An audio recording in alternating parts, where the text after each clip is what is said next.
Okay? Sure. But it will be live right now. We're live right now. So, hello, this is Greg McIntyre at McIntyre Elder Law doing our weekly Lunch with a Veteran, where we actually eat lunch.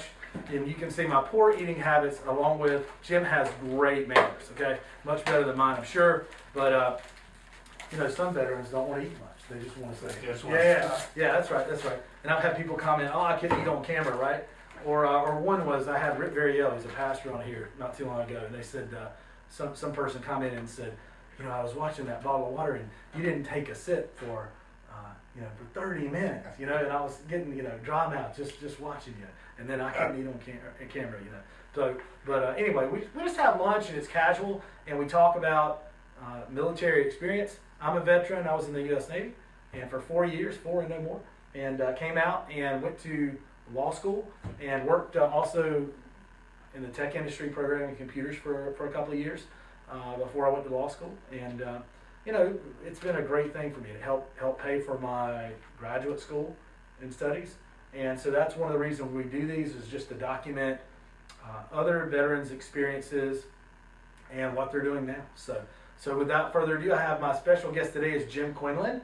Okay, and Jim, you're a resident of Cleveland County, and also I know a member of Post 82 American Legion, Correct. Which is where I mainly know you from, is American Legion, but I understand is extremely involved in American Legion baseball as well. In fact, that was your career. I was not aware of that until recently.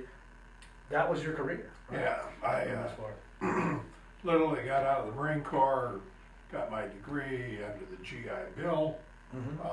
Me too. And then ended up working for the American Legion back in Iowa as an assistant adjutant, where we did baseball, boy state, oratorical, all the youth programs. I have a son that's going into Boy State. Yeah, Boy State. Great program, just an outstanding program. It will have a huge impact.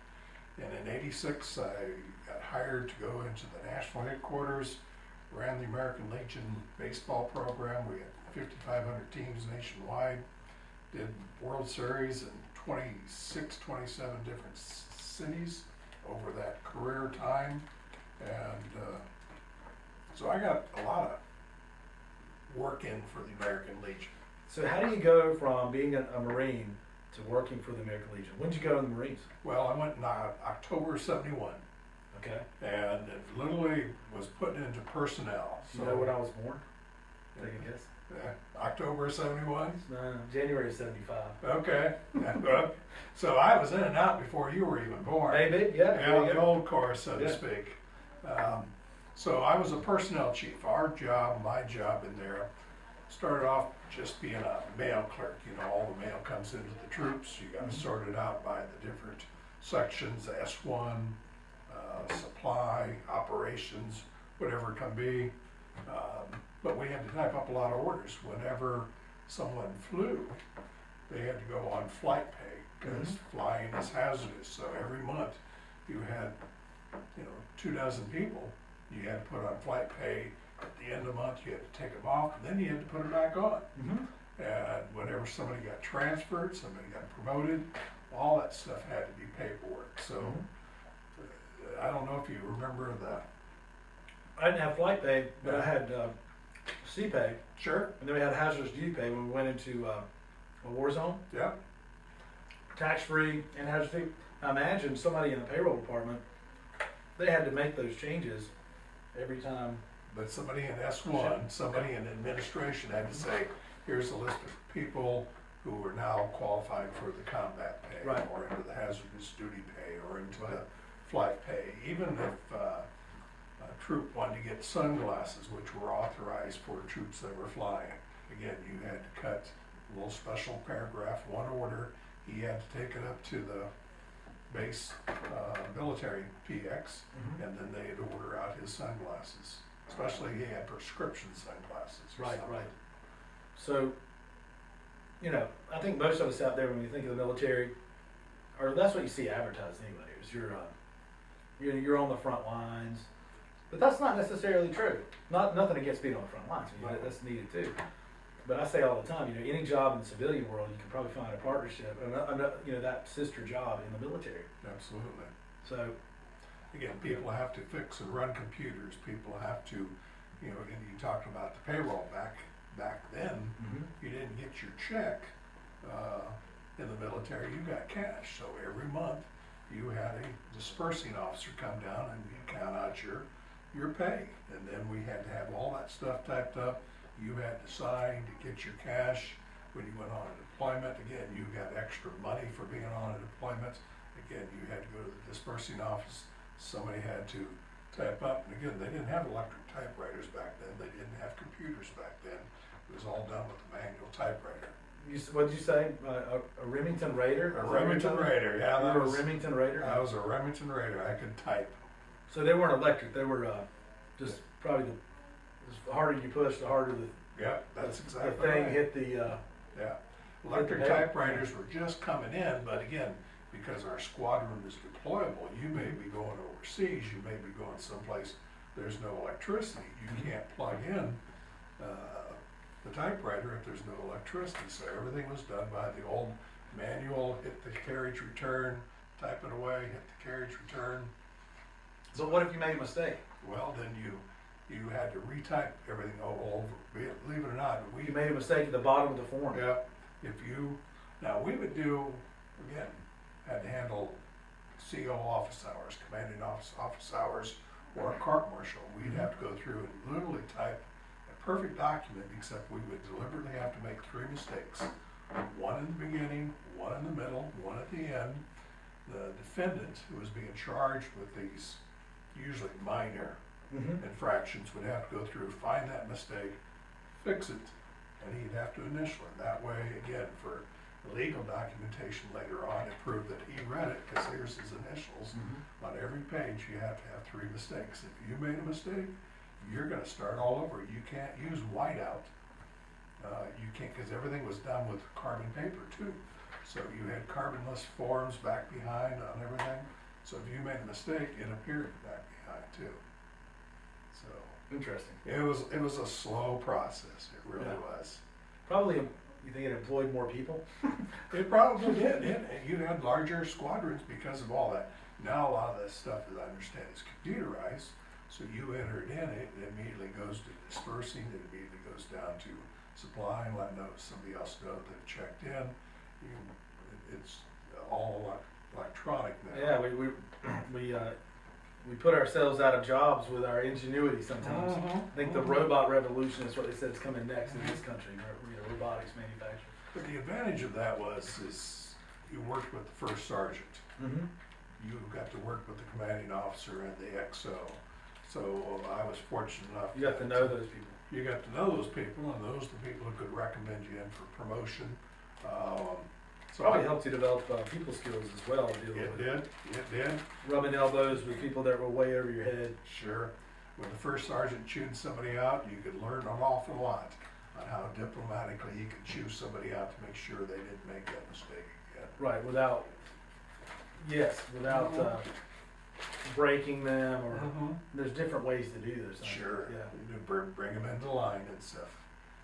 That's something that's a hard skill to learn, which is to try to discipline someone so they feel, they know they did wrong, but they want to do better and they feel good about it. Right?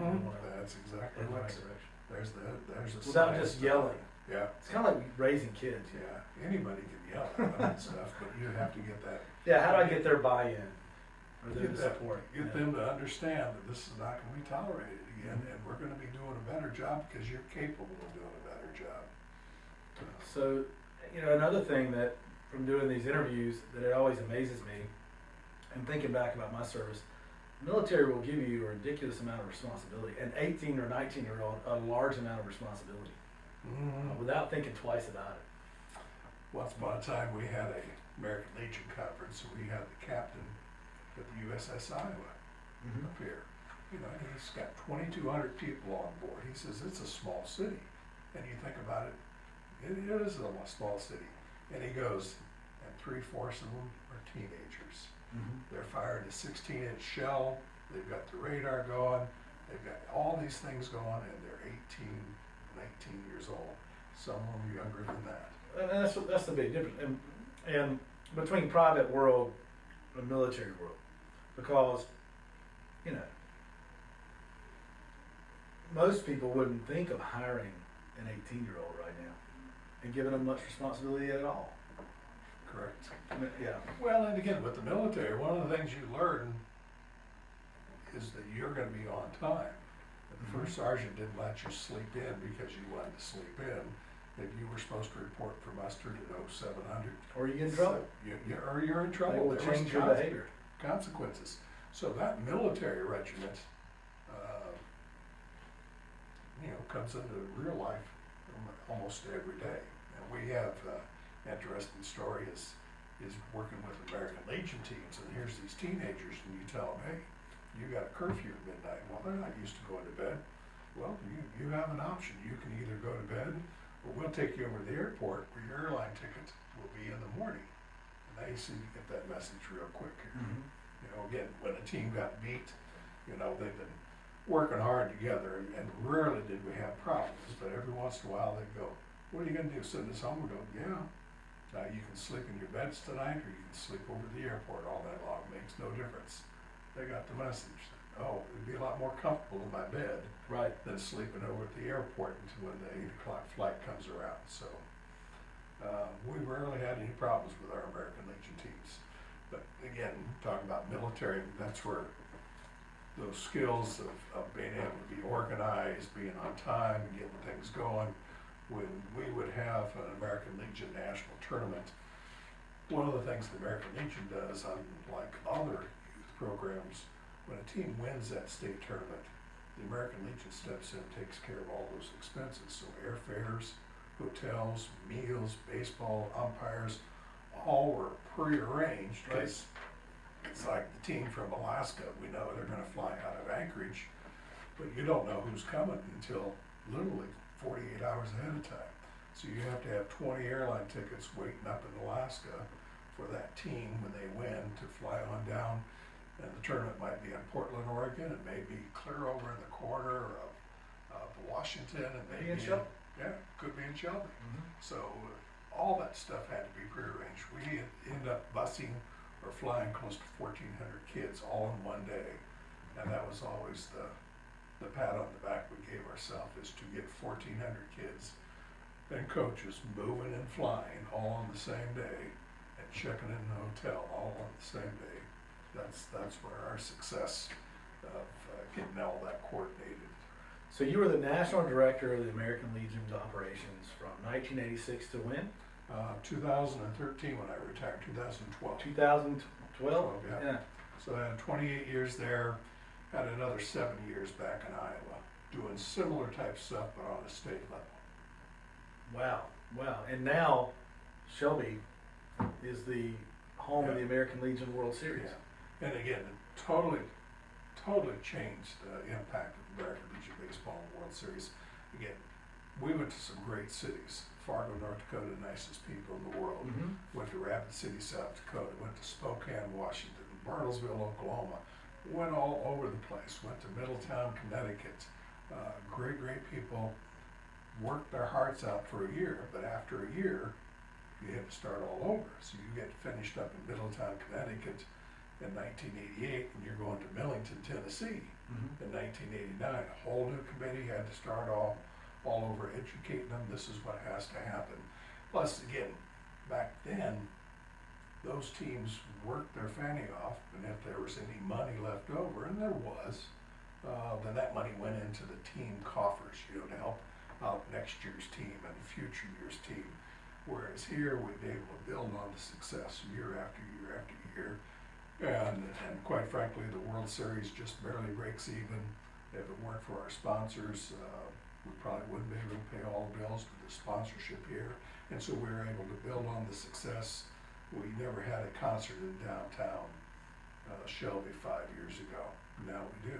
This might be the 7th year that we're gonna happen. So it keeps on growing. The attendance has been outstanding, but again, the attendance continues to grow every year. Fargo, North Dakota, their team actually got into the World Series, and they averaged almost 2,000 people a game. Right. Shelby averages 7,000 people a game. Wow. And they don't have a team in it yet. If No. a team from Shelby ever got in there, Right. I'm not sure what we'd do. They've got some good teams. They need to, they need to win that championship. Well, it's tough. It is tough. In 90 years, I think I counted the other day, there's like 7 teams who have hosted the tournament, won and participated in it. You know, back in the 30s and 40s, it used to be just 2 teams in there. So you have an East champion, a West champion. One year it's in the East, one year it's in the West. They play the 2 out of 3. But starting about 1944, that's when they went to the double elimination tournament. And so they started doing double elimination tournaments, and it was rare for a team to win And a host. state tournament, win a regional, then host the World Series and be there. Odds are probably pretty Yeah, high up there. yeah, it's extremely tough, extremely tough. So you think that the organizational skills, the discipline that you learned in the military, the Marines, translated to your private career? Oh, private sector career? absolutely. Again, GI Bill paid for college, or Yeah. some of college. Yeah. It did not pay for all my college, well, but it paid for some. but see, now I was hurt when I got in the Marines. I hurt my knee real bad. So I went to school under what they call voc rehab, which probably got $50 a month less than the GI Bill got, but they paid for books and tuition. Right. So then that money can be used for rent and food and electricity and everything. So then I got my degree. That's basically what the GI Bill Yeah. paid for me was rent and groceries. Yeah, Yeah, some groceries. sure.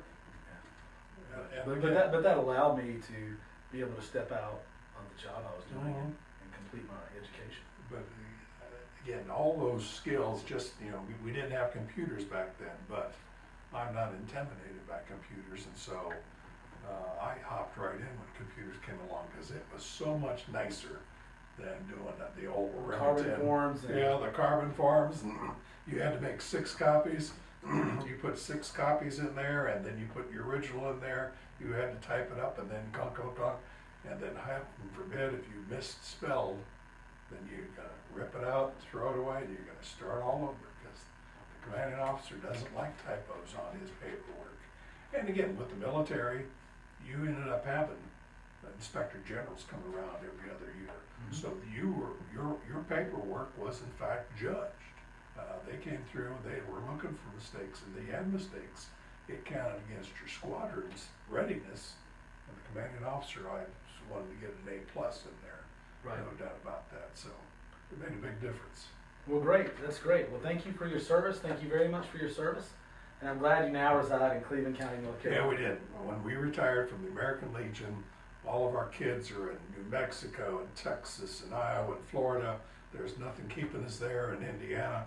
I tell everybody, and my wife had a lot less snow to shovel now, so we just retired and came down here, built a house 2 years ago, as a matter of fact, in February. So we've been in town. Weather's not bad, especially now. This winter, I think, was like 3 weeks long or something. Yeah, you know? yeah, it was pretty mild. It was was summer pretty in mild. February. Yep, I'm getting some grass to grow and just planted my flowers, so we're enjoying Shelby. The dogwoods are starting to bloom. It's just drop dead gorgeous. Yes, sir. Well, thank you very much for All your right, service. Greg, for thank everything you. do We for appreciate American your Legion. service and appreciate you helping out with the American Legion. Oh, It's a you know, good organization. You know, I'm just glad, honored to be a member of Post 82, and to be, you know, just trying to contribute over there to Yeah. anything you guys do. And Post 82 is doing a much better job. I think they had a kid who was a champion in oratorical last year. They've got They 5 did. kids going on to Boy State. They're gonna send the young man off to the student trooper, Right. which is like highway patrol class for a week long. Oh, cool. So they're doing a lot of good over there. And starting a biker club, Yeah. maybe? Yeah, right, American so Legion Riders are American starting Legion up. Riders that does Yeah. a ton of fundraising. Yep, yeah, they raised, I wanna say $1.7 million, and it goes into a scholarship trust. And that money goes to kids whose parents were killed on active duty since 9/11, or if you're a 50% disabled veteran or more, you can draw scholarship monies. And again, it's all into a trust, so the interest is earned and the interest is spent. And again, it goes to those kids who lost parents on active duty. American Legion does a ton, and at our last meeting at Post 82, we talked about, it was the birthday, was it the 98. 98th birthday of American Legion in the United States, so 98th birthday. We talked about how it began and just some of the monumental things it's done, or, you know, throughout. I think was the first million-plus donor to the Heart Association, Cancer Society. Cancer Society. Yeah. Mental Health Association helps do that too. Right. They're a big contributor every year to the Ronald McDonald Houses. There's just an awful lot. And so it's more than, because most people out there probably just, oh, American Legion baseball. That's what you think of first. Mm-hmm. But it does a ton. And if you're a veteran, you know, we need younger veterans in there, okay? I count myself as one of the younger veterans, all right? And in fact, I was that night, I was the youngest veteran in the room. You got the prize for the youngest. Yeah, and I got a flag that's in the next room that I got for being the youngest veteran in the room. And I'm 42, so I know there are a lot of veterans who are younger than I am who could benefit from the camaraderie and the fellowship of the post-82 members and the support. So, you know, this nonsense about, you know, or, you know, ridiculous numbers of, you know, younger veterans coming back and having real problems when they come back and for real reasons.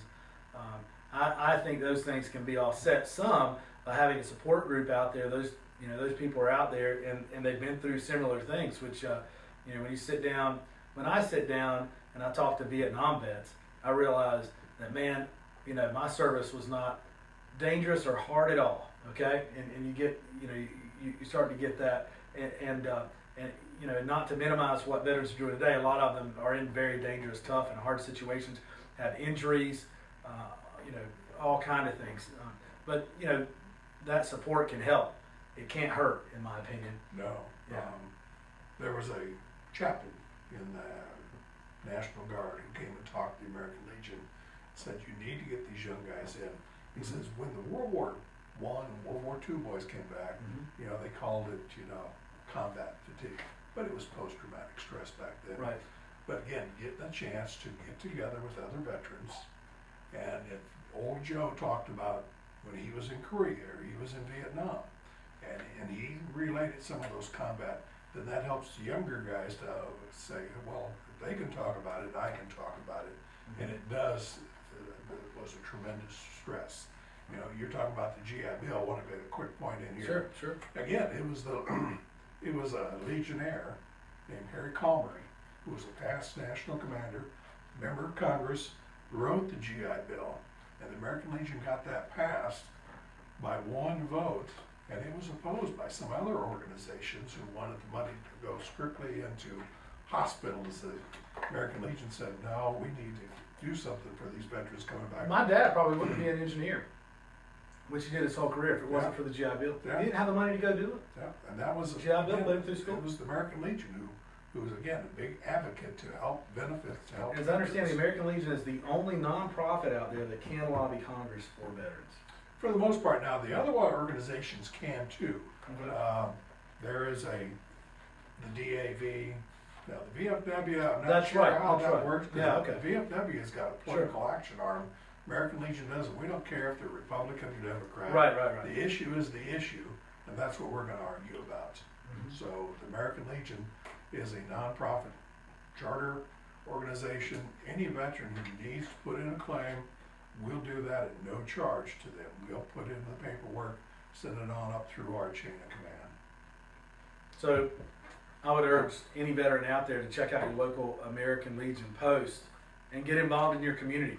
And, you know, I'd say that, you know, anytime you go into a room full of veterans and you are a veteran, there's an instant sense of connection there, and you just feel at home, in my opinion. So that's been my experience. Thank you for watching today. We'll be on next Monday at noon as well, where we'll do lunch with another very interesting veteran. Thank you. Have a great day. Thanks, Jim. Thank you, Greg. Yeah. I enjoyed it.